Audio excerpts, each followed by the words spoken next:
Are you thinking about sowing your own alyssum from seed and you're not really sure how to do it? Well, today we're going to show you how to sow your alyssum seeds outdoors step by step. Hi, we're Sean and Allison from Spoken Garden, and we're partnering with Eden Brothers to help you in your garden. But before we get to that, did you know alyssum is so useful in the garden? It can be used as a ground cover, a living mulch, and it's deer resistant. So there are a lot of really fun benefits. Yeah, and like all seeds that you want to sow, it's always a good idea to go out into your garden and check and see the best spot to plant them. Alyssum seeds like to grow in full sun or partial shade, but they also like to be in shaded areas during the afternoon so they don't get too hot. Now, alyssum seeds will also grow in a lot of different soils, and we'll talk about that in just a minute. So there's a couple things we'd like you to know before we actually show you how to sow alyssum seeds. First, alyssum can come both as an annual and a perennial depending on which one you want to grow in your garden.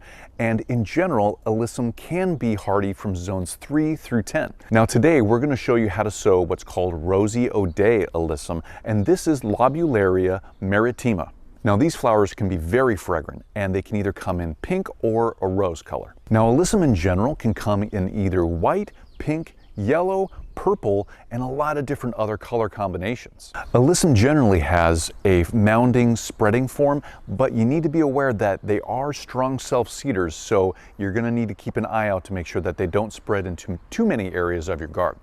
Now, like I said before, alyssum generally like to be grown in either full sun or part shade, but they need shelter from the afternoon heat and that sun. Now, alyssum generally will grow anywhere from 4 to 6 inches high and 10 inches wide. And Rosy O'Day will get about 6 inches high and will spread to 10 inches wide. This alyssum is a AAS winner, and it'll actually bloom from spring all the way through to fall. Alyssum are really drought tolerant and heat tolerant, and they'll tolerate also a lot of different kinds of soil, whether it's super fertile or really poor soil with not too many nutrients in it. They're great pollinator attractors, including bees and butterflies, and they're really useful for either container gardens or used for pathways or borders. All right, as you're getting ready to plan sowing, direct sowing your alyssum seed, like we're gonna sow ours in this pot right here, you want to know a few things before you get started. First of all, before you direct sow, you want to make sure that any chance of frost has passed. Once the chance of frost has passed and consistently, then you can go ahead and direct sow your alyssum seed outdoors. You should expect your alyssum seed to germinate within 7 to 14 days, so that's great news. And then it should flower, all of your seedlings should flower within 60 to 90 days. If you decide to instead sow your alyssum seeds indoors, make sure you time it out so that it's 5 to 6 weeks before your last frost date. You wouldn't want to transplant them outdoors until after that last frost date. So let's get ready to sow some seeds. What you're going to need is either a container or somewhere in your garden that's going to have well-draining soil like what we have here. You can use any kind of garden soil, clay soil, seed starting soil, or even just a regular old garden mixed soil. It's completely up to you. These seeds will grow in a lot of different kinds of soils. They're very tolerant of that. What you'll need to do is take each seed, figure out where you're going to place them, and then we're going to use our little dibber here. They need to be sown about 1/16 of an inch below the soil level, or you can just sow them right on the top of the soil surface itself.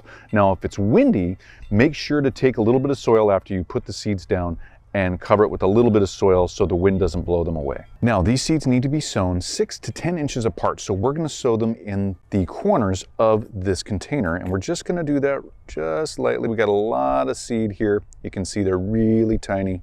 There's a couple there. We'll place a few here, and then in here, and then a couple there. We're just going to nicely tamp down the soil where those seeds are at and get them to make sure they're really close and snug with that soil surface. And now we just need to water them in to make sure they start the germination process. In the next couple weeks and months, as your alyssum starts to grow, you'll be able to track and eventually see it start to flower anywhere between 60 and 90 days. So that's really fun. Make sure to water them deeply but sparingly. So you want to do what's called deep watering, and this is because alyssum do very well when their roots and the plants actually have a chance to actually dry out a little bit between their watering. Just make sure to check the soil down to about 3 inches. If the soil is dry down to about 3 inches, it's time to water. Also, when you're watering, you want to make sure that you don't overwater them because alyssum are susceptible to root rot. Now, alyssum are great because when they grow really dense. And so if you place them close enough together, they'll grow so dense that they'll actually keep weeds out. To help you keep your watering under control and to make sure there's enough moisture for those roots of your alyssum, you can always mulch in your containers or in your garden wherever you have them planted.